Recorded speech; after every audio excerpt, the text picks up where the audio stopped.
스픽 구독자 여러분 안녕하세요. 마키아벨리입니다. 정치를 보는 눈 마키아벨리. 원래 녹화를 통해서 토요일 1시에 보내드리는데 오늘은 목요일 1시 10분에 생방송으로 전해드립니다.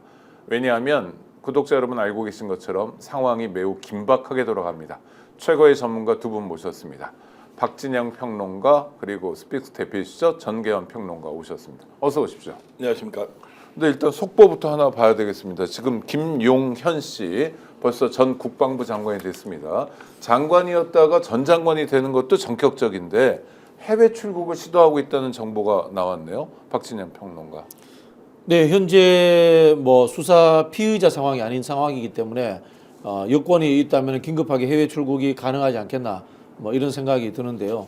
저는 해외 출국했으면 좋겠습니다. 해외 출국한다는 자체가 본인이 쿠데타의 주역이었고 윤석열 대통령과 직접적으로 연결했다는 것을 시인하는 측면이 아닌가 그런 생각이 듭니다. 네. 실제로 대한민국 여권을 가지고 주요 요인이 대한민국 그 항공기가 가는 곳으로 갔을 때 저는 전 세계 어디서도 체포 가능하다는 생각이 들거든요. 네. 자, 지금 댓글로는 이제 올라오는 게 국가수사본부에서 지금 출국 금지 조치를 하고 있다. 지금 긴급하게 요청을 하고 있다. 이제 이런 게 있어서 출국이 가능할지 아닐지 일단 봐야 하고, 저는 좀 생각이 좀 다른 게 무조건 막아야 한다.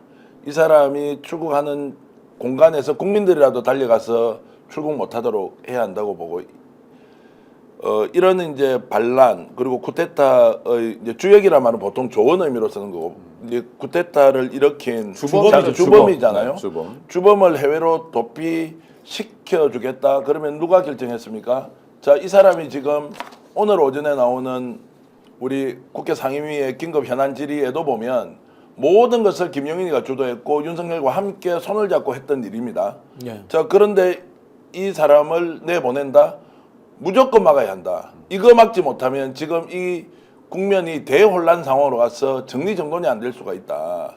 또 하나 속보가 들어왔습니다. 국가수사본부장이 해외로 도피하려고 하는 김용현 씨에 대해서 출국 금지 조처를 하겠다고 긴급 지시했다고 합니다. 이건 그럼 이 사람이 자연스럽네요. 이제 주범이 맞네요. 네. 일단 주범이 증명이 됐네요. 아니 지금 국회 상임위원회, 국방위 상임위원회가 오전에 열릴 때도 보면 전부 다 계엄사령관도 김용현 탓하고요. 네. 국방부 차관도 김용현 탓하고 김용현을 매개로 해서 진행된 건 분명한 사실인 것 같은데요.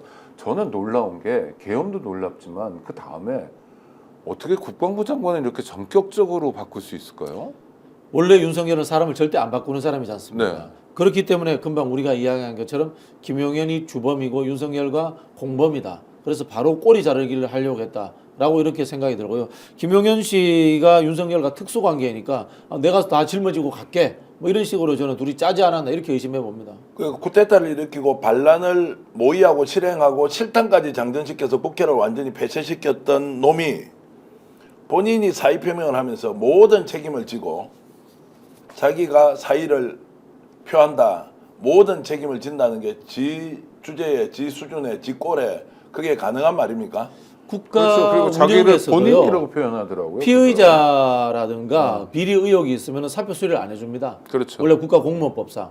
윤석열이 또 원래 자기 참모들 이상민 장관 같은 경우에 이태원 참사 때도 사표 수리를 안 했단 말이에요. 사표 수리를 했다는 자체가 뭔가 두 사람이 짜고 쳤다. 공범 관계이고 꼬리 자르기를 한다. 진실을 감추려고 한다라는 의혹의 출발점이 될 수 있습니다. 오늘 국회 이제 그 상임위가 저렇게 긴급 소집된 것은 천만다행이라고 생각하는 네. 거는, 자, 쿠데타를 모의하고 실행하고 가담했던 자들을 다 불러서 실체적 진실을 지금 확인하기가 가장 좋죠. 그렇죠. 그리고 저기는 자, 반란 수괴죄가 되면 최고형이 사형입니다.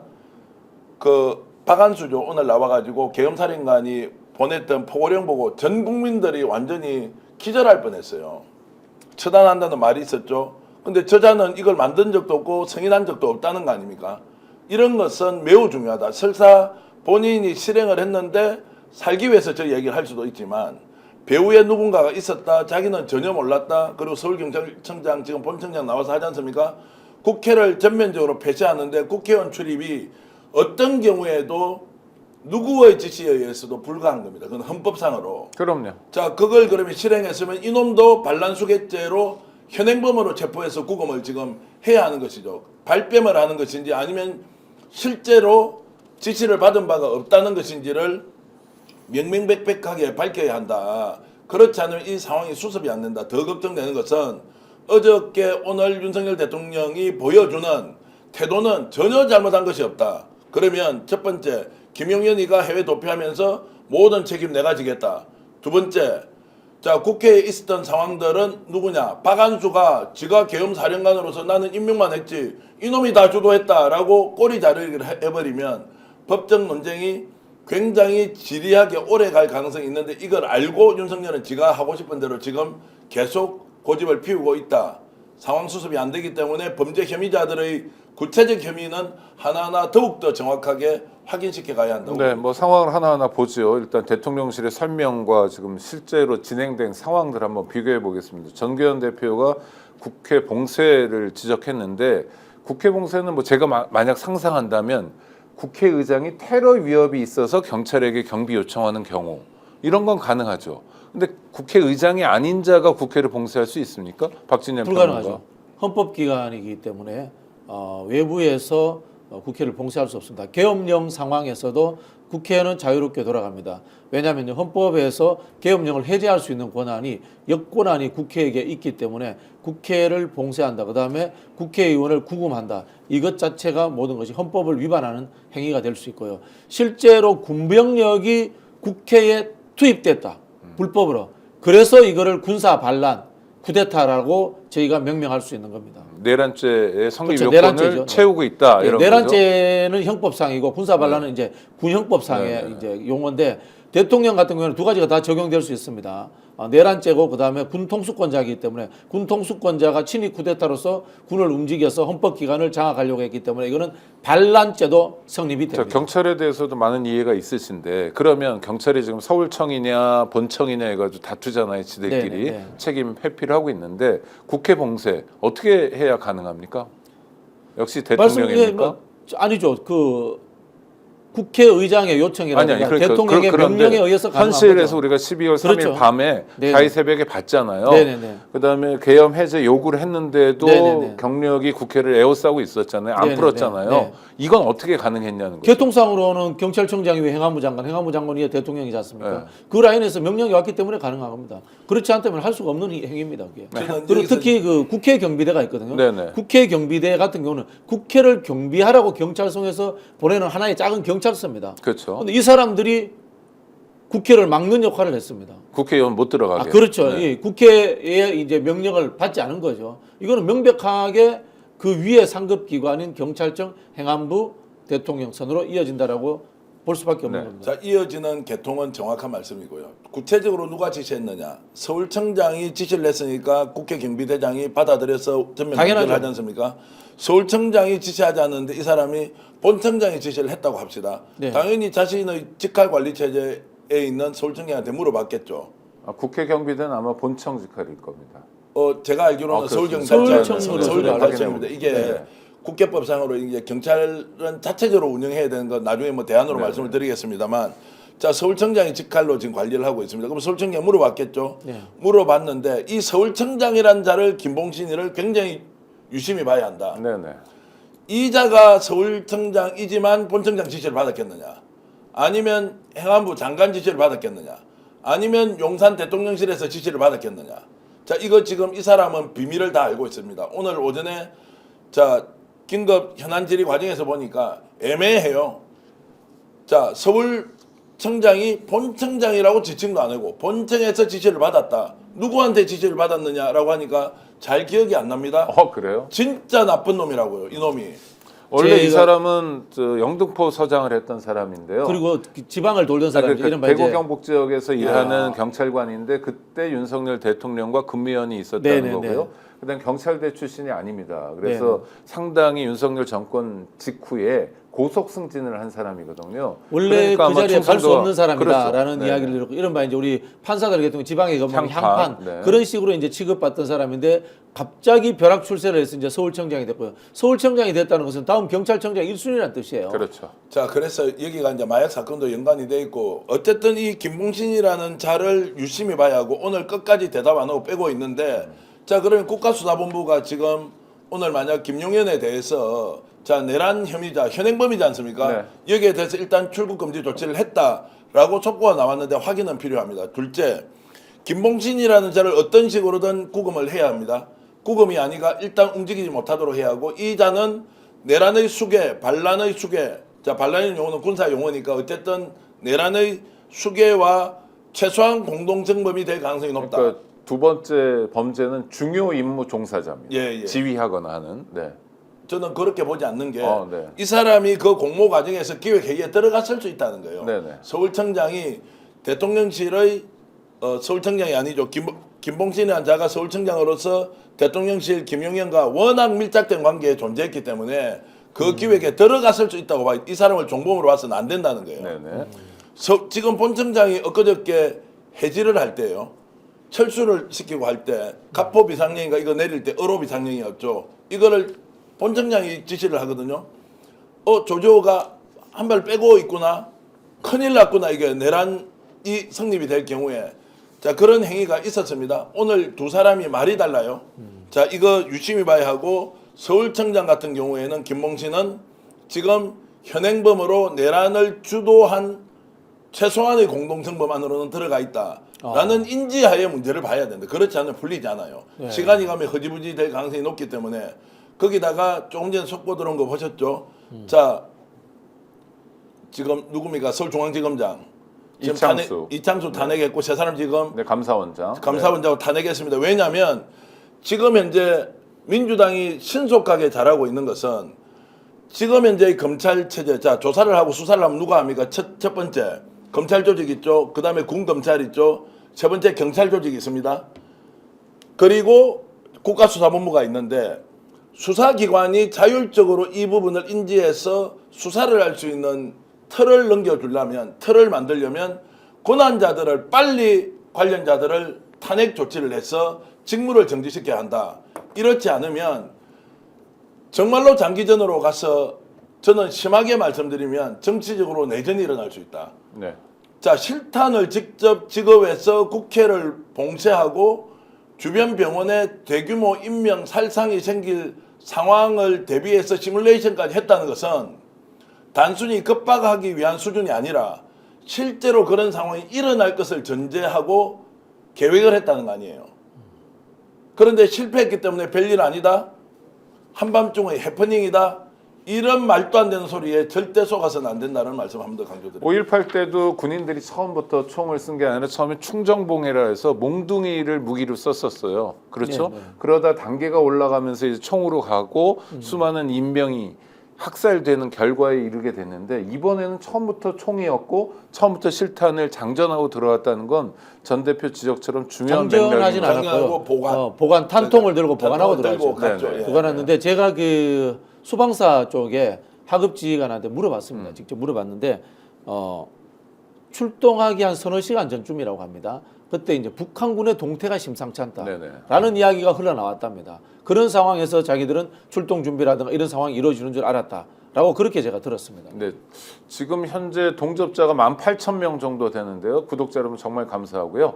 좋아요 또 구독으로 성원해 주시기 바랍니다. 이야기 이어나가도록 하겠습니다. 굉장히 중요한 상황이기 때문에 지금 국회에서 벌어진 상황도 중요하고 이것을 수사로 연결해가지고 우리가 실체적 진실에 접근하고 또 범죄자들을 확보하는 게 되게 중요하다. 이런 말씀까지 했고요. 어제 오후까지만 하더라도 윤석열 대통령이 이제 이제 지금 셀프 탄핵이라는 얘기를 하지 않습니까? 자진해서 물러나겠구나. 실패한 쿠데타이기 때문에 뭔가 정치적 협상을 통해서 정리정돈이 되겠구나라고 했는데 저녁부터 완전히 상황이 바뀌어버립니다. 원래는 11시에 대국민 담화하겠다고 네. 언론을 통해서 흘렸는데 오전으로 연기됐다? 그거 했다가 오늘 들어온 얘기는 아예 취소죠? 취소됐다고 일단 들어왔는데 이제 네. 대국민 담화를 할지 안 할지 그 대통령의 생각과 지금 집권 여당이 국민의힘에서 들어갔을 때 의견 충돌이 아니라 일방적으로 대통령 얘기만 들었다는 거 아닙니까?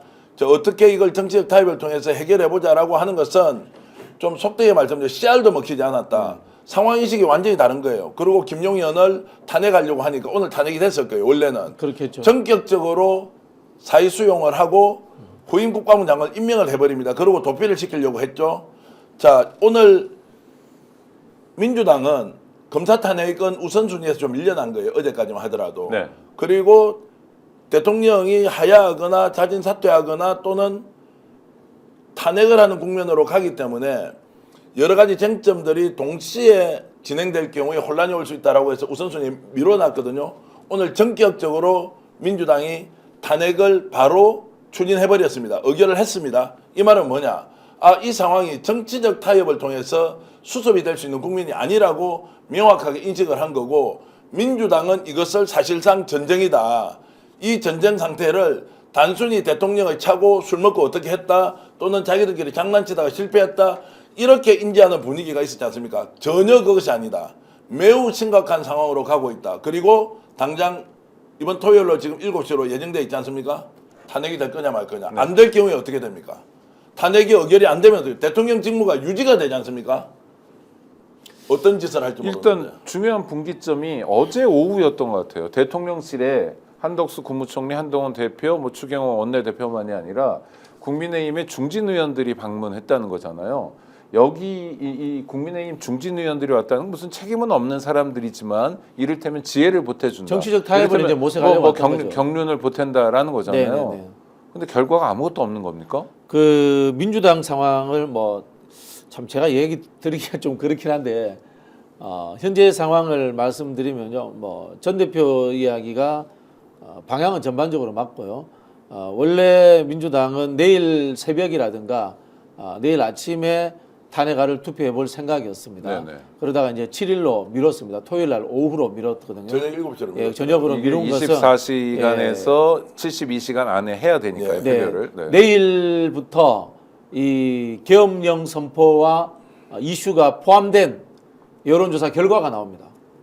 여론조사 결과가 네, 갤럽 갤럽 여론조사가 정기 금요일 조사가 나옵니다. 나오죠. 네. 거기에서 윤석열 대통령 지지율이 뚝 떨어질 것이라는 가정, 그리고 토요일 날 집회가 3시로 예정되어 있습니다. 3시에 얼마나 많은 인파가 모이는가라는 가정, 그리고 그 과정 속에서 국민의힘의 한동훈 대표의 입지를 다시 한번 보자라는 가정, 요 세 가지가 사실은 작동한 겁니다.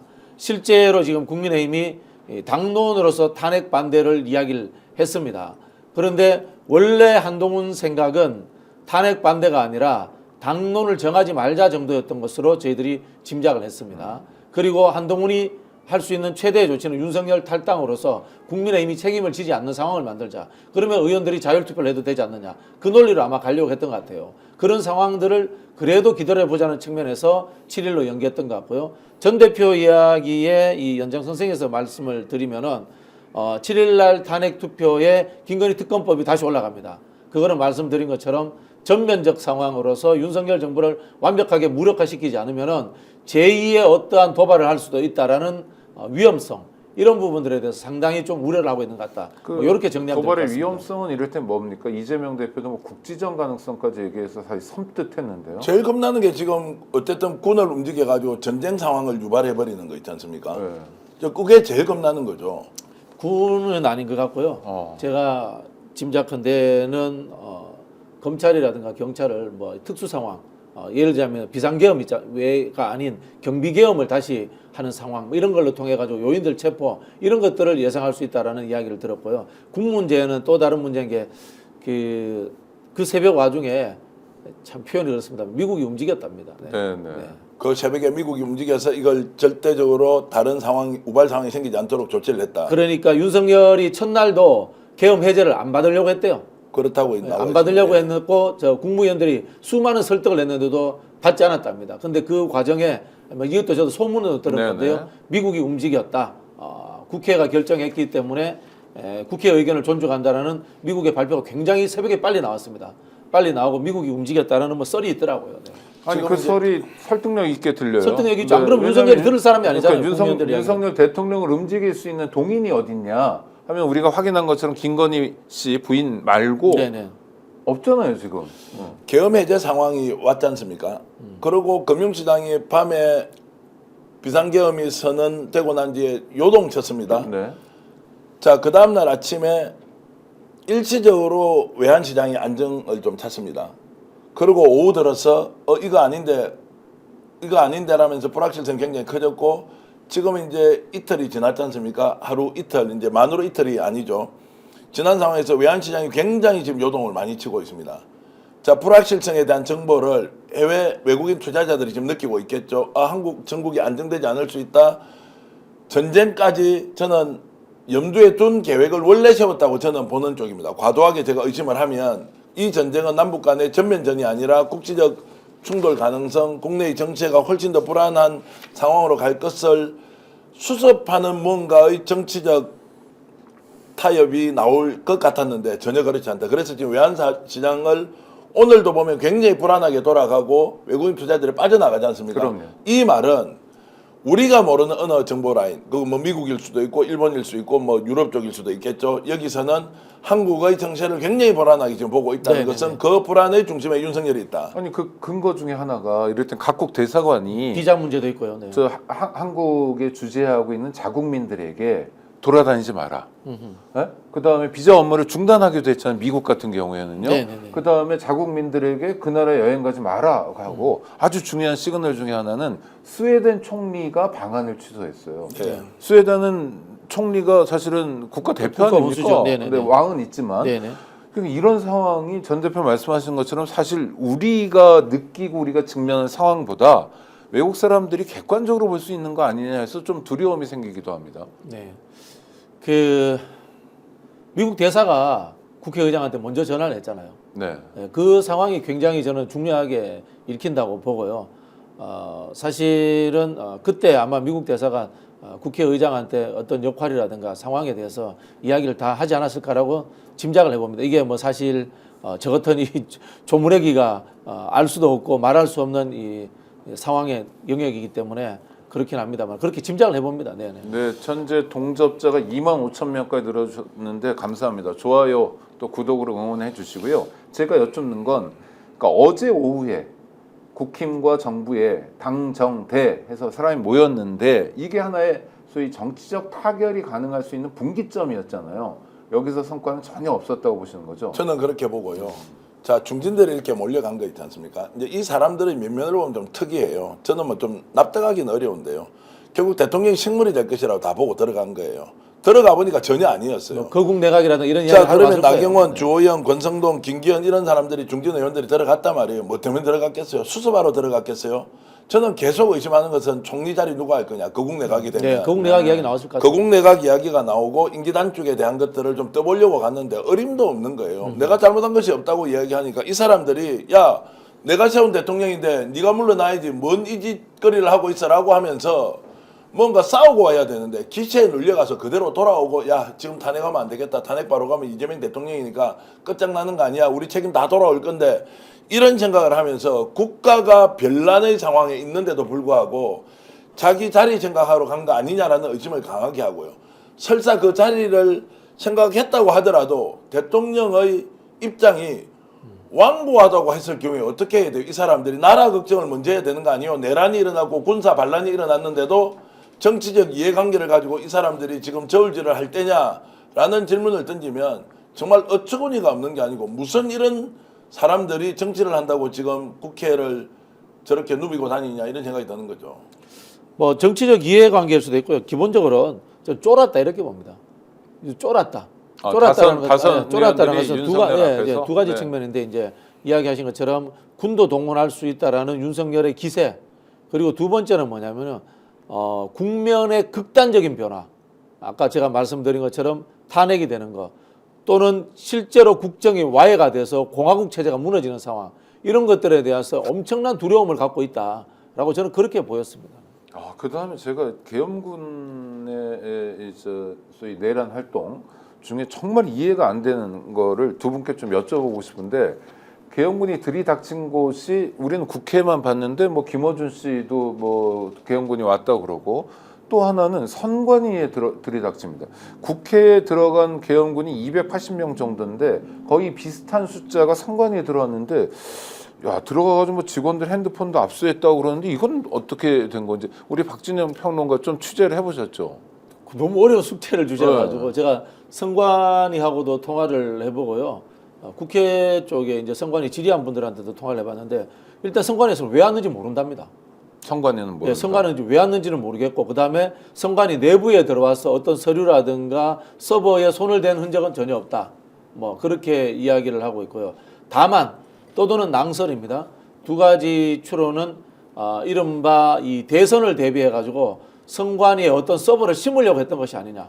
서버 조작 의혹. 와. 이걸 이야기하는 분들이 있습니다. 저는 요거는 믿지 않습니다. 네네. 믿지 않고요. 두 번째, 요것도 뭐 황당무계합니다만 그나마 현실적 있는 것이 명태균 씨 관련이라든가 또는 다양한 선거사범들이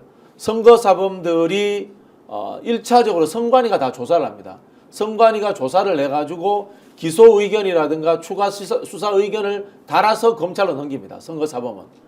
공안이지 않습니까? 이게 그런 단계 전까지의 로데이터를 최대치로 다 확보하려고 했던 것이 아니냐. 그 로데이터를 최대치로 다 확보하면은 선관위가 기소하지 말자, 수사하지 말자라고 결론 내렸던 기초 사건들까지도 검찰이 다 갖고 올 수 있으니까. 예를 들자면은 이제 계엄사가 되면은 뭐 보안사가 될지 모르겠습니다. 아마 방첩사가 되겠죠. 다 갖고 올 수 있으니까 거기에서 일괄적으로 기소를 다 해가지고 이 뭐라고 합니까 선거사범을 할 수 있지도 않느냐라는 이런 이제 좀 황당한 주장을 하는 분들도 있었습니다. 아니 근데 객관적 사실은 인력 운영은 그러니까 관심의 표현이잖아요. 국회에 280명을 보내고 내란 세력이 선관위에도 280명을 보냈다면 매우 중요한 거는 맞잖아요. 네, 이유는 그렇죠. 우리가 모르는데 우리 전 대표님. 아니 저는 뭐 합리적 추론이 가능하다고 보죠. 지금 계엄 사령관의 지시에 따라서 이제 계엄 상황이 되지 않습니까? 그러면 그때는 재판부가 어디가 됩니까? 군사법원이 군사법원이 그거 되고 예비 검속이 가능합니다. 그렇죠. 예비 검색도 가능한데 그것은 이제 국민의 기본권을 제한하는 방법이고, 자 기소와 재판과 선고를 누가 합니까? 군사법원에 다 하죠. 예. 그러면은 선관위가 가지고 있는 모든 관련 자료를 가지고 말씀하셨듯이 그렇죠. 제가 이야기 드린 게 이 있었죠. 서류를 확보하면 자 어떤 놈을 기소할 거고 어떤 놈을 기소하지 않을 건지 군사법원에서 재판을 진행할 수 있는 근거 자료들을 확보하려고 하면, 김대중 전 대통령을 군사법원에서 사형 선고했듯이 자 그렇게 할 수 있고 그러면 이거 보시죠. 검찰 지금 완전 장악했죠. 경찰 완전 장악했죠. 수사기관이 어디 있습니까? 실제로 조사하고 기소하고 정치인들을 제어하려면 자 중앙선관위에 있는 각종 자료가 고소고발된 건인지 조사 엄청나게 돼 있을 거 아닙니까? 정치인 한 사람 한 사람의 청사 여탈권을 정리할 수 있잖아요. 흔적만 요만큼 있으면 군사법원에서 야 너 그냥 5년형이야 10년형이야 강제로 구금 조치가 가능한 거 아닙니까? 그렇죠. 그래서 중앙선관위에 갔다는 것이 확인이 된다면 공식적으로 왔다고 발표는 하지 않았죠. 중앙선관위가. 아니요, 발표했습니다. 확인됐습니다. 자 그러면 CCTV까지 지금 제출하겠다고 하고 있습니다. 자 그러면 중앙선관위 간 이유는 그런 선거 관련된 사범 또는 사건 신고에 대한 조사 내용을 가져가면 군사법원에서 적극적인 조치가 이루어지지 않습니까? 그러면 재판을 3심제로 합니까? 군사법원은 단심에서 가능하죠. 단심에서 바로 가능하니까 불러서 너 3년 그러면 강제로 구속까지 시킬 수 있는 거 아닙니까? 그러면 현역 정치인들이 다 그 국회의원이 아닌 상황이 되어버리죠. 지금 그 구독자 여러분 저 전율을 느끼고 있는데 동접자 3만 명 넘었고요. 좋아요로 응원해 주시기 바랍니다. 지금 선관위에 280명 정도의 계엄군이 들이닥쳤다는 얘기를 주목하고 있는 건 지금 이 순간 스픽스밖에 없습니다. 아니 우리 저기 사회자께서 사전 질문을 너무 어려운 걸 주셔서 저희가 취재하는 바람에 네. 저희도 나름 좀 어떻게 보면 황당하지만 대단한 추론을 하게 됐는데요. 생각을 해보면은 국회를 에워싸서 그 국회가 계엄 해제하는 회의가 못 열리게 했다라는 것은 저희가 인지가 됩니다만은 네네. 왜 이재명을 체포하려고 했을까? 한동훈을 체포하려고 했을까? 국회의장을 체포하려고 했을까? 이것을 금방 이야기했던 선관위를 쳐들어온 것과 연결시켜 보면은 전두환이 12.12 그다음에 5.17 쿠데타 때 했던 행동들이 그대로 연상이 되네요. 광범위하게 국가 지도자급 정치인들을 전부 다 잡아 넣어버리는 군사법원을 통해서 그러니까 그럴 가능성이 존재하네요. 현행범으로 체포하려면 선거 네. 관련된 자료가 가장 많이 있을 거 아니에요. 그렇죠, 거기에는 그렇죠. 아닌 것, 기소 의견 주는 것, 아니면 조사하는 것, 거기에서 자체적으로 없앴던 것 모든 정치인 다 있다고 봐야 되는 거 아닙니까? 다 그렇죠. 있죠. 고소고발이 난무하니까 선거판. 그리고 또 인지된 거, 근데 뭐 아닌 허위도 있고 뭐 네. 진실도 그렇죠, 있고 한데 그렇죠. 거기에서 지사 선택해서 죽이려 그러면 이들이 제일 좋아하는 게 캐비넷인데 그 캐비넷 자료가 방대하게 있고 모든 선관위가 정치인들 전체 캐비넷이네. 제일 먼저 가지고 있잖아요. 선관위가 정치인들에 대한 조치를 하려면 네네. 그러면 그걸 가지고 있을 경우에 누가 저항을 합니까? 꼼짝없이 지가 당하는데 근데 군사법원이에요. 단심제예요. 가능하냐고.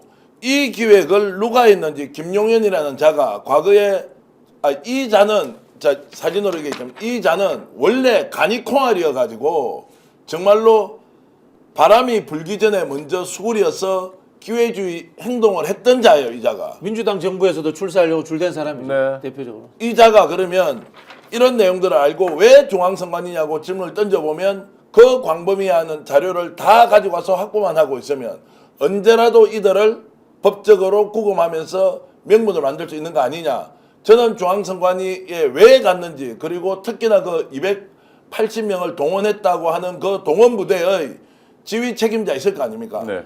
이 사람도 반드시 불러서 누가 지시했는지, 왜 갔는지, 어떤 목적이었는지, 서류는 지금 하나도 안 나옵니다. 분명히 서류가 존재했을 거란 말입니다. 이런 것들 하나하나 발본색원에서 책임을 묻고 내란죄로 내란 수개의 정범과 공범과 그리고 종범들을 찾아야 한다. 이게 보통의 상황이 아니라는 말씀을 제가 드리겠습니다. 저는 두 분 말씀 듣다 보니까 지금 상황이 그야말로 전쟁 상황 같아요. 전시.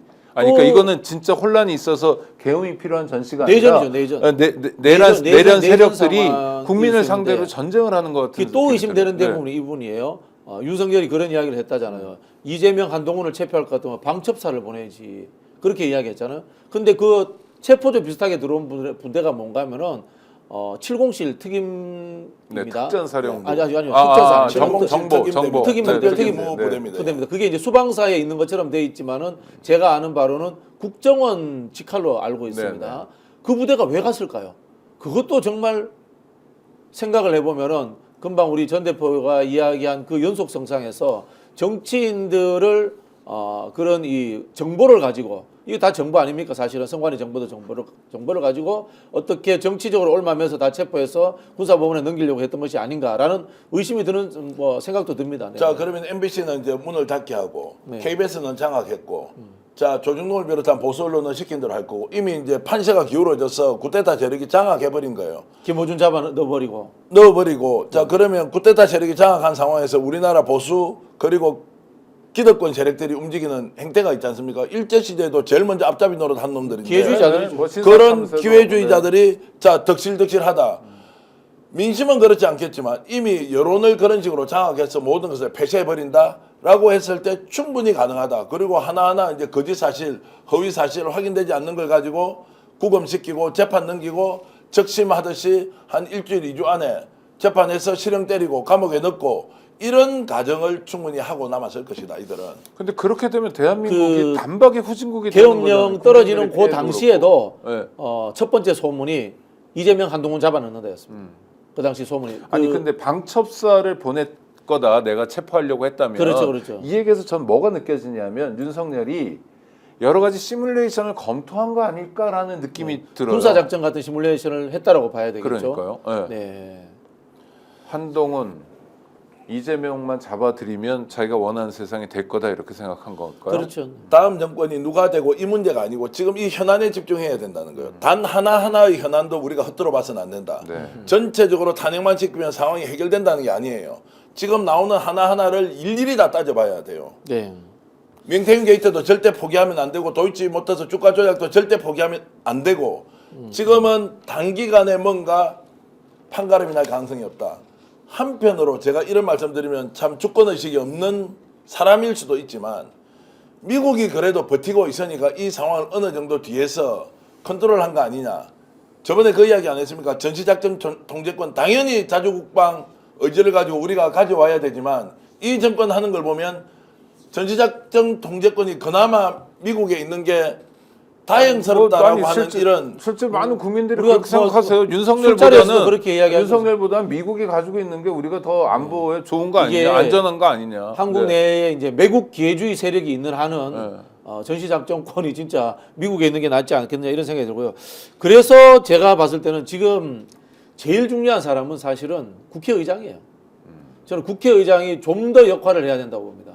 국회의장이 미국 문제, 그 다음에 군 문제, 그리고 여권 내의 어떤 권력 질서 문제까지도 개입을 해서 컨트롤할 욕심을 가져야 됩니다. 사실 2016년도에도 정세균 국회의장이 마지막에 전면적인 개입을 했습니다. 그 당시에도 뭐 거국 내각 총리 나오고 뭐 개헌 이야기 나오고 탄핵 이야기 나오고 별별 이야기가 다 나왔습니다만은 마지막 결론은 김무성 대표라는 여권 내의 어떤 지도자의 세력의 의미를 정확히 파악한 국회의장이 탄핵으로 바로 가자라는 그 마지막 판단이 굉장히 중요했거든요. 저는 그런 지점에서 지금 국회의장이 여러 메시지를 내면서 예를 들면 여권 사람들을 만나면서 윤석열을 버리라라는 하나의 좀 그 뭐라고 합니까 이 타이름 권고 이런 것들도 만들어내가야 되고요. 군 문제에 있어서도 적극적으로 개입해서 군이 윤석열의 명령을 듣지 않고 지금은 국민의 군대로서 오히려 민주주의의 기관인 국회와 의견 소통이 되는 상황들 이런 것들을 열어주는 것이 저는 굉장히 의미 있다 이런 생각이 듭니다. 견해차가 있어서 충돌하고 있는 일종의 정치 현안에 대한 싸움이 아니고 지금 이거는 반란을 일으켰고 군으로 보면 그리고 형법으로 보면 내란죄를 일으킨 사람이지 않습니까? 두 가지를 반드시 나눠야 돼요. 지금 국회에서는 군인들 움직이지 마세요. 그리고 공직자들 중심 가지고 있으세요. 라고 하는 설득이 있지 않습니까? 이 정도 하면 됐다고 생각해요. 더 중요한 것은 이번 이 반란과 그리고 내란에 관여했거나 참여했던 자들을 빨리 국회가 끌어내서 국민들 앞에서 이실직고하도록 만들어야 돼요. 검찰과 경찰이 움직이지 않으니까 지금 방법이 없지 않습니까? 제일 무서운 거는 당신이 여기 나와서 어떤 일을 했는지 국민들 앞에서 밝혀라. 그것을 꼬치꼬치 따져먹고 논리적으로 안 되는 거 있잖아요. 이걸 국민들한테 적극적으로 알리면 어떻게 되느냐. 이자가 자기 조직에서 행하는 명령이 먹히지 않겠죠. 두 번째, 이자를 어떤 식으로든 조치할 수 있는 제2, 제3의 수사 또는 조사 담당자들이 있지 않겠습니까? 이들이 나서겠죠. 이 공간을 열어주는 것이 중요하지 공무원들 복지부동 하지 마세요. 자, 여기에서 지금 여러분들 괜찮으니까 명령 따르지 마세요라는 소극적인 방식의 설득으로는 같이 돼야죠. 같이 돼야지. 그건 이제 공무원들의 속성을 조금 덜 이해하시니까 그런 건데 국회에 불러내 가지고 진실을 밝히도록 하는 이제 제가 봤을 때는 국정조사부터 다 들어가야 됩니다. 당장 이 국방부 관련돼서 행안위 관련돼서 국방조사부터 들어가야 됩니다. 그런데 공무원들의 속성이라는 것이 권력이 해체되는 상황을 굉장히 두려워합니다. 명령권자가 없는 상황을 굉장히 두려워합니다. 속보로 지금 구독자들께서 알려주시는데 김용현 출국 금지가 됐다고 하는데요. 네네네. 확인해 주시고요. 자, 우리 네네. PD들이 좀 확인을 하면 좋겠고 또 확인되는 분들이 있어요. 그래서 이제 제가 같이 말씀드린 게 보기를- 저희가 우리 방송 시작하기 전에 옛날 재원의 소집이 어떻다 뭐 이런 이야기를 했잖아요. 네네. 자, 대한민국이라는 것은 어쨌든 이중 권력의 형태가 되어 있습니다. 대통령 권력 선출됐기 때문에 국회 권력이 되어 있습니다. 국회 권력의 장이 우리는 견제와 감시만 하지 행정권, 집행권을 가지지 못한다는 생각을 가지고 있습니다. 그러나 국가 위급 상황이라든가 행정부 권력이 해체된 상황에서는 이것은 제가 봤을 때는 헌법적 가치와는 또 별개의 문제, 국가를 존치시켜야 되는 우리 국민 전체의 의견의 문제로서는 국회의장의 역할이 좀 더 적극적일 필요가 있다는 말씀을 드리는 거고요. 그런 국회의장의 적극적 개입이 있어야지 공무원들이 돌아섭니다. 네. 이게 대한민국의 현실입니다. 현실적으로 지금 중요한 리더십이 국회의장이다. 그래서 풀어가야 된다는 건데 이제 풀어가는 방법을 두 분과 한번 이야기 나눠보겠습니다. 가장 중요한 건 12월 7일 오후 7시 토요일이죠. 탄핵 열차는 이미 출발했습니다. 탄핵인데 두 분 어떻게 보십니까? 전 대표님 탄핵 가능할까요? 뭐 끝까지 최선을 다해야 하지만 쉽지 않다. 저도 제가 아는 국회의원들 설득하려고 합니다. 제가 아는 이제 국힘 쪽에 의원들 있으니까 설득해 보려고 하는데 죽기 살기로 덤벼들어서 설득시켜야 한다. 이것이 단순히 저녁에 일어난 해프닝이 아니라 국가 변란을 꾀했고 그 과정을 통해서 어떤 식으로든 내란을 결행을 하고 거기에 따라서 나라를 완전히 독재 국가로 바꾸려고 했다는 거 저는 설득해야 한다고 봅니다. 국힘 의원의 정서는 어제도 통화를 한번 해보니까 해프닝 그거보다 좀 세지만 대통령이 잘못한 건 맞지만 오죽하면 그랬겠나. 그런데 이거 그대로 놔두면 이재명이 다 먹는데 어떻게 하지? 라고 하는 인식이 굉장히 강해서 제정신이 아닌 거나요? 제정신이 아닌 게 아니고 정서적으로 그렇고 그것이 자신의 이익을 더 지키는데 유리하다고 보는 거예요. 지금은 상식적으로 국민을 생각해서 국가를 생각해서 뭔가 결정을 할 것이다라고 하지 않는단 말이에요.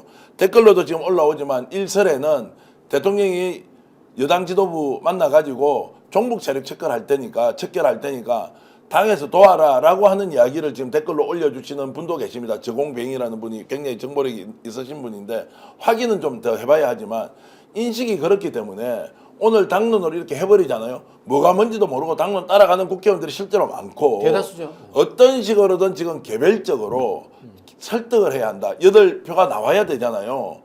그래서 탄핵은 일단 시켜서 대통령의 직무를 정지시키는 게 중요하다. 헌법재판소에 되고 안 되고는 그 다음 그건 문제예요. 다음 문제고. 네. 그래서 적극적으로 나서서 개별 국회의원들을 설득하는 정말로 인의 전술밖에 없는 거 아니냐라는 생각이 들고 그걸 실패해버리지 않습니까? 이 혼란은 완전 장기전으로 가버린다.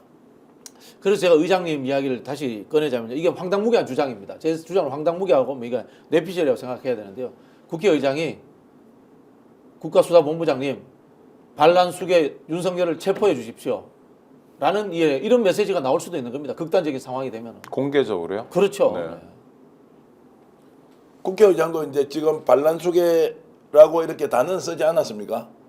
그 정도는 단어까지 아니고 내란이라는 안 쓰고. 단어를 썼는지는 모르겠습니다만 어찌됐든 지금 이 상황을 어떻게 이제 규정하느냐. 우리가 이제 정의라는 것이 굉장히 what is the definition 뭐 이런 말 하지 않습니까? 예.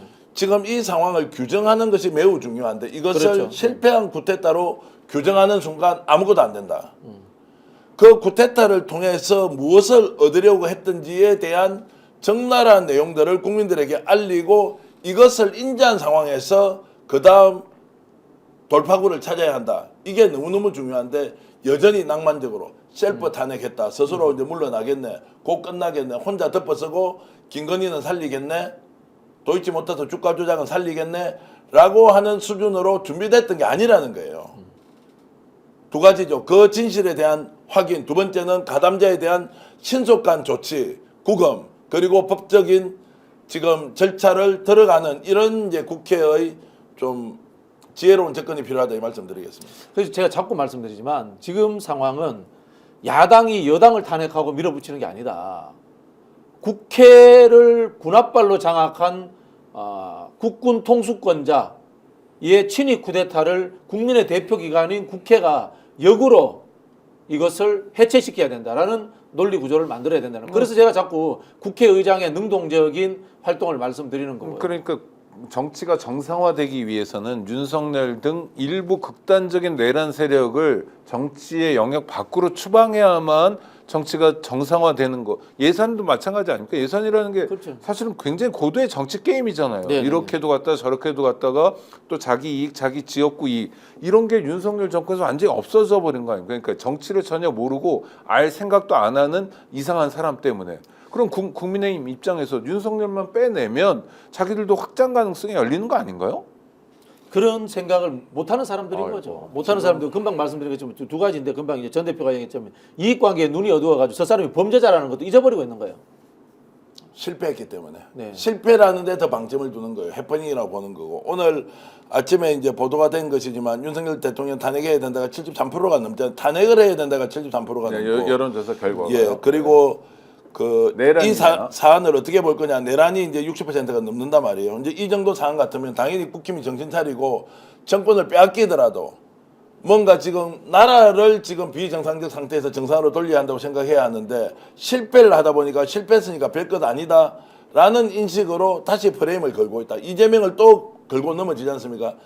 자, 이 상황에서 저는 임기 단축을 통한 개헌 이 논의는 절대로 꺼내서는 안 된다. 임기 단축의 논의, 임기 단축을 통한 개헌이라는 이런 말 그대로 솔루션 같은 거는요. 지금 논의하면 안 된다는 거예요. 했어도 안 되고 할 필요도 없다. 때가 되면 그것이 되든 조기 대선이 되든 아니면 임기가 끝까지 가든지 이렇게 해야 되지. 갑자기 이 상황에 대한 정확한 규정을 못한 이 시점에 대책을 가지고 이야기해서 여야가 협상을 해가 뭔가를 해보자라고 하면서 부안해동해서는 절대 안 된다. 이 말씀도 네. 강조하고 싶습니다. 일단 내란을 시도했는데 실패했다. 그럼 문제가 아닌가가 아니라 예를 들면 이런 것 같아요. 강도 짓을 했는데 강도가 남의 물건, 남의 재산을 빼앗는 거 아닙니까? 빼앗았는데 별거 없다 내 손에 든 것. 그러니까 강도라는 게 실행됐냐 안 했냐가 중요한 것 같고 내란을 실행했냐 안 했냐가 중요한 게 아닌가 싶습니다. 그냥 반란이나 역모는 그냥 진압해야 되는 겁니다. 그렇죠. 그리고 뭐 옛날에 3족을 뭐라고 9족을 네, 뭐라지 네. 않았습니까? 이게 상식적인 그 상황인 거고요. 그렇게 지금 민주당이 인식을 해야 되는 상황이다. 뭐 이런 말씀을 드리고 싶고요. 그래서 제가 자꾸 말씀드리지만 이게 이재명 대표의 집권 전략이라는 프레임으로 몰리면 안 된단 말입니다. 그렇기 때문에 의장이 나서줘야 되는 거고요. 제가 2016년도에 그 당시 탄핵 상황들을 보면요. 국회의장과 각 당 대표 그다음에 중진들이 늘 모여 살다시피 했어요. 모여 살다시피 하면서 정보를 취합하고 그다음에 정부의 쪽에 이야기를 들고 이렇게 하면서 판단했단 말입니다. 지금은 개별 의원들은 우리 전 대표 이야기하는 것처럼 상임위에서 진실을 밝혀내는 것들 이것이 이제 국민들이 더 분노할 수 있는 상황으로 끌고 간다라고 봅니다. 그러나 이 지도부들은 모여가지고 국회 차원에서 이 썩어빠진 국가를 위태롭게 하는 행정부를 어떻게 제거해낼 것인가, 반란 세력을 어떻게 해체시킬 것인가라는 부분에 대해서 좀 골똘히 해야 됩니다. 네, 아니, 그리고 여기 출연자들부터 국회의장께 좀 연락을 해서 그런 역할을 해달라고 부탁을 했어요. 그러니까 살인이나 요구를 강도는 하시고. 미수죄가 있지 않습니까? 내란이나 반란은 미수죄가 없어요. 그걸 공모하고 기획하는 순간에 원천 차단을 하지 않으면 이기면은 성공한 쿠데타가 되는 거예요. 그러니까 이 부분은 지금 이런 기획을 단순히 실패했기 때문에 별것 아니다라고 하는 이런 천박한 인식, 그리고 그것이 각 개인의 정치적 이익과 연결되면서 마치 아무것도 아닌 것처럼 똘똘 뭉쳐서 윤석열 탄핵을 막아야 한다는 이 작태에 대해서는 국민들이 엄중하게 심판해야 한다. 그리고 지금 이것과 관련해서 마치 운동 경기 쳐다보면서 관중이 관전평 하듯이 지금 이야기하는 정치인들이 있지 않습니까? 이런 사람 하나하나의 말을 꼭 기억하고 우리가 언젠가 심판의 날이 왔을 때 되돌려줘야 한다, 이 말씀까지 드리겠습니다. 네, 아주 비상한 상황이라는 거 두 분의 말씀을 통해서 확인할 수 있었고요. 또 우리 스픽스가 관심 갖는 것은 왜 수많은 계엄군이 선관위로 몰려갔을까인 것 같고요. 어떻게 이렇게 전격적으로 국방부 장관을 교체했는가도 의문입니다. 이게 그냥 일회적인 사건이 아니라는 것은 뭐 객관적으로 확인이 되는 것 같고요. 이제 문제는 문제를 풀어내는 것인데 시간이 다 돼서요. 두 분께 한마디만 여쭤보겠습니다. 그냥 우리 시민들 입장에서, 구독자들 입장에서 요번에 사실 내란을 막아낸 것도 시민이죠. 시민들이 내란을 냈잖아요. 막아낸 정말 것도 시민이고, 놀라웠잖아요. 실패의 첫 번째 요인도 시민이고, 그다음에 사실은 계엄군으로 나왔던 그 현장의 군인들입니다. 현장의 군인들이 실제로 윤석열과 이 그 쿠데타 주역들의 바람과는 달리 시민들을 향해서 실탄을 넣어서 쏠 생각을 하지 않았던 겁니다. 그 상황이었기 때문에 실제로 쿠데타가 실패한 겁니다. 그러니까 우리 네. 시민들은 그럼 앞으로 어떻게 해야 될지 두 분이 한 말씀씩. 제가 봤을 때는 네. 두 가지입니다. 여론조사하고 이제 광화문 집회에 나오는 겁니다. 이게 이제 가장 그 중요한 방법 중에 하나고, 그리고 제가 앞에서 말씀드린 하나의 내용에서 연장선에서 말씀드리면 이게 정파적 입장에서 접근하면 안 됩니다. 국민의힘을 지지하는 보수적 시민들도, 민주당을 지지하는 시민들도 이재명을 집권시키기 위해서 또는 이재명의 집권을 막기 위해서 이 상황을 해결해야 된다는 논리에서는 벗어나야 됩니다. 윤석열 제거가 당면한 최대의 과제입니다. 네. 계엄을 검토하고 있다고 했을 때 가짜뉴스다, 그리고 혼란을 부추긴다라고 한국 언론과 그리고 대통령까지 나서서 정말로 심하게 얘기하면 몰매를 때렸죠. 석 달 만에 그게 현실로 드러났습니다. 제가 국민 여러분께 드리고 싶은 말씀은, 어떤 말도 윤석열과 윤석열 주위에 있는 사람들 하는 그 발언은 믿어서는 안 됩니다. 어떤 말도 믿어서는 안 된다. 믿는 순간 당한다. 믿지 않아야 한다 말씀드리고요. 두 번째는 이 상황에서도 정상적으로 해결된다는 것은 우리의 싸움과 투쟁으로 쟁취하는 것이지 설득으로서 절대 되는 것이 아니다. 비정상을 정상으로 바꾸는 것은 근본적으로 바꿀 수 있는 사람이 바꾸는 것이지 바꿀 수 없는 사람에게는 강제로 바꾸도록 해야 한다. 누구의 힘이냐? 바로 국민의 힘으로, 민심의 힘으로 나라를 바로 세워야 한다. 그런 생각 계속 지켜주길 바라겠습니다. 네. 결국 이 비상한 사태를 해결할 수 있는 건 우리 국민들의 민주 역량밖에 없는 것 같습니다. 3일 밤, 4일 새벽에 보여준 우리 시민들의 민주 역량은 놀라운 것이었고요. 말로만이 아니라 3.1절, 또 4.19, 5.18을 기억하는 우리 국민들의 마음, 뜻, 그 실천이 모인 것 같습니다. 앞으로의 국면도 우리가 만들어 가야 될 것 같습니다. 스픽스가 그 길에 함께 할 거고요. 스픽스에 대해서도 여러분들께서 성원해 주시기 바랍니다. 구독, 좋아요로 성원해 주시기 바랍니다. 광고 말씀도 드리겠습니다. 광화문 살롱 쿠키, 건강과 맛을 모두 잡는 유기농 수제 쿠키 종합 세트, 연말 선물로 아주 좋습니다. 스픽스 스토어에서 찾아보실 수 있고요. 더보기란 밑에 링크해 주시면 확인하실 수 있습니다. 구독자 여러분, 마키아벨리 다음에 또 뵙도록 하겠습니다. 감사합니다. 고맙습니다.